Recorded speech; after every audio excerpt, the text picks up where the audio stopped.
요즘에 제가 법인 전환하는 고객들을 유독 많이 만나요. 현물 출자는 현금 납입 대신에 물건으로 납입을 한다는 거거든요.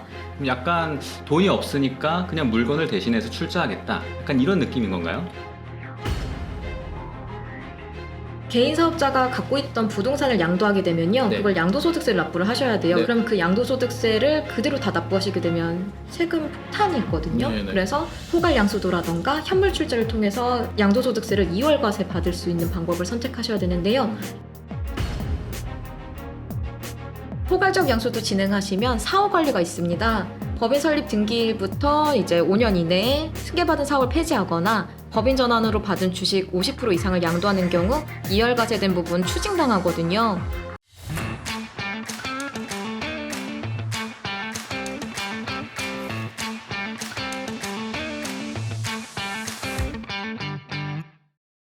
안녕하세요. 오너스 경영연구소의 조 팀장입니다. 네, 안녕하세요. 김이사입니다. 네, 오늘은 저희 오너스 경영연구소의 자문 파트너스 정초은 세무사님을 모셨습니다. 네, 안녕하세요. 오너스 경영연구소 자문파트너스 정촌 세무사입니다. 네, 요즘에 제가 또 고객분들 만나다 보니까 법인 전환하는 고객들을 유독 많이 만나요. 신규 법인 설립을 할지 아니면 어떤 식으로 또 법인 전환해야 되는지 네. 되게 고민하시거든요. 일단 법인 전환하는 방법 크게 3가지 정도로 말씀을 드릴게요. 일단 크게 현물 출자, 그리고 일반 사업 영수도, 그리고 포괄적 사업 영수도 이렇게 3가지로 분류가 됩니다. 뭐가 다른 건가요? 이렇게 좀 차이점을 좀 말해주시면 좋을 것 같아요. 네, 그리고 용어 자체가 너무 어렵죠. 일반 양수도 같은 경우는 개인 사업자가 법인을 설립한 다음에요. 그 개인 사업을 그냥 그대로 양도를 하는 걸 일반 양수도라고 네네네. 하는 거고요. 포괄 양수도는 똑같이 일반 양수도랑 동일하게 개인 사업자가 법인을 설립하셨는데 조세특례제약법이랑 부가가치세법에 맞게 법의 요건을 지켜가면서 양수하면 그걸 포괄적 양수도라고 해요. 네네. 그리고 현물 출자는 법인은 기본적으로 설립할 때 자본금이라는 걸 출자를 해야 됩니다. 자본금을 출자할 때 현금으로 납입하는 게 원칙인데 현금 납입 대신에 물건으로 납입을 한다는 거거든요. 그거를 이제 사업용 고정자산이나 사업용 영업권 등을 출자하는 경우를 보통 현물 출자라고 하고 있습니다. 약간 돈이 없으니까 그냥 물건을 대신해서 출자하겠다. 약간 이런 느낌인 건가요? 그것보다도요, 어차피 그런 대표님들께서는 이미 있는 사업용 자산을 양도하면서 원래는 양도소득세 그리고 뭐 취득세 같은 세부담이 있는데요. 현물 출자를 통해서 진행을 하게 되면 양도소득세도 2월 과세가 되고요. 취득세도 감면을 받을 수 있습니다. 비슷한 효과로 포괄양수도가 있어요. 포괄양수도라는 건 조세특례제한법 그리고 부가가치세법 법에서 정한 요건에 맞게 양수도를 진행하는 건데요. 그렇게 진행을 하면 포괄양수도 또한 양도소득세 2월 과세 그리고 취득세 감면 효과가 있습니다. 그럼 뒤로 가면 갈수록 말씀하신 내용들이 복잡한 방법이겠네요. 네, 맞아요. 뒤로 갈수록 복잡한 네. 게 맞고요. 네네. 현물 출자가 가장 어렵습니다. 기간도 더 길어지고. 기간도 훨씬 길어지고요. 비용도 훨씬 크고요. 법원에서 선임한 검사인의 검사가 필요하고요. 무엇보다 법원의 인가가 필요합니다. 이 인가 과정이 굉장히 오래 걸리고 돈도 많이 들어요. 저 같은 세무사만 낄 게 아니라 법무법인도 껴야 되거든요. 굉장히 인력도 다양한 인력이 많이 들어가네요. 네, 제가 진행해봤던 경험으로는요. 6개월 이내에 끝나는 경우는 본 적이 없습니다. 굉장히 오래 걸리고. 네, 1년 반 이상 걸린 적도 있고요. 사실 몇 년 전부터 주식회사로의 현물 출자는 승인이 나지 않고 있습니다. 약간 세무사님도 조금 기피하시는 법인 전환 방법 중 하나인가요? 일단 법무사님들이 안 받아주세요. 그러면은 그 나머진 포괄양수도 이거에 대해서도 간단하게 좀 설명해 주실 수 네. 있을까요? 일단 포괄양수도를 부가가치세법 측면에서 보자면요. 일단 사업장별로 사업이 승계가 돼야 되고요. 두 번째로 사업에 관한 모든 권리와 의무가 승계가 되어야 되고요. 세 번째, 사업의 동질성이 유지가 되어야 됩니다. 그러니까 사업의 동질성이 유지되는 선에서 권리와 의무를 양도시키면서 이제 사업의 주체만 바뀌는 거죠. 개인에서 법인으로요. 그러니까 쉽게 말해서 자산이랑 부채는 그대로 넘기고, 그러니까 이 대표자 이것만 네. 좀 변경되는 느낌인 건가요? 네, 그렇게 생각해 주시면 쉽습니다. 다만 중요한 게 대표님들께서 놓치기 쉬운 게 종업원들, 이런 인력도 같이 넘어가야 돼요. 가장 저희가 많이 상담을 했을 때 변수가 되는 요소들이 좀 있었다고 생각을 하면은 이 법인이 보유하고 있는 부동산의 규모에 따라서도 그럼요.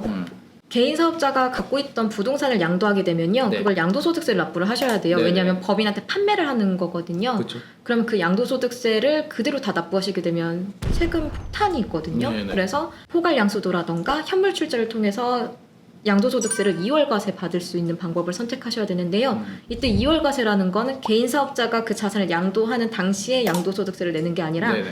나중에 법인에서 그 부동산을 양도할 때 법인세로 납부하게 되는 개념인 거죠. 네네네. 그러니까 밀어준다는 그죠, 거예요. 그죠. 지금 안 내고 나중에 내겠다. 네, 그것도 개인 소득세가 아닌 법인세로.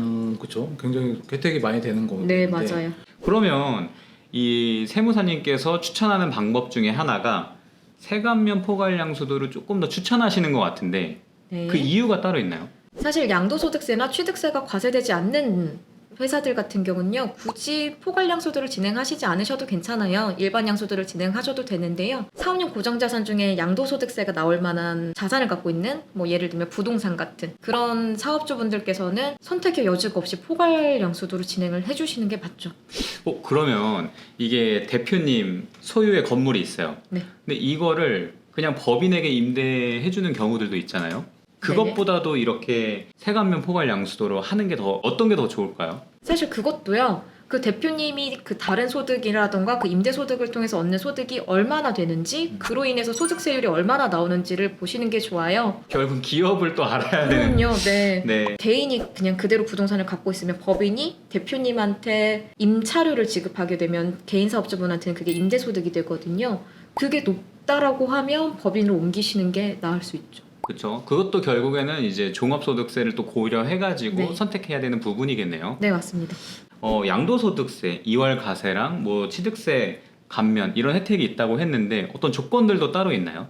양도소득세 2월과세를 적용받으려면요, 소비성 서비스업을 운영하시는 개인 사업자분들은 안 됩니다. 예를 약간 들면 뭐 주류나 이런 쪽인가요? 네, 맞아요. 호텔업, 여관업도 소비성 서비스업에 오. 해당이 돼요. 말씀하신 주점업 이런 것까지 해서 그런 사업을 하시는 분들은 2월과세를 받으실 수 없고요.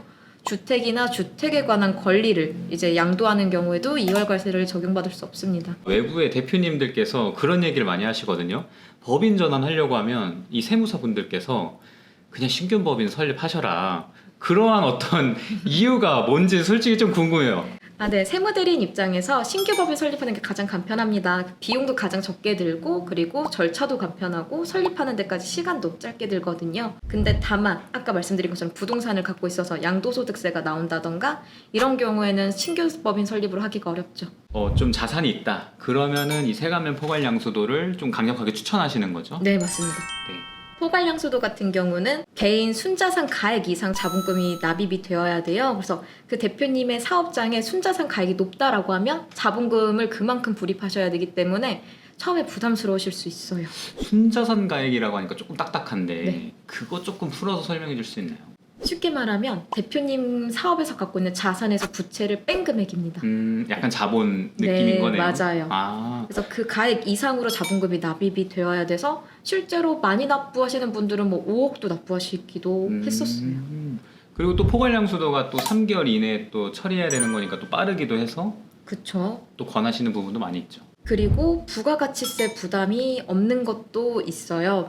포괄양수도로 진행을 하면 부가가치세를 납부를 전혀 안 하셔도 되세요.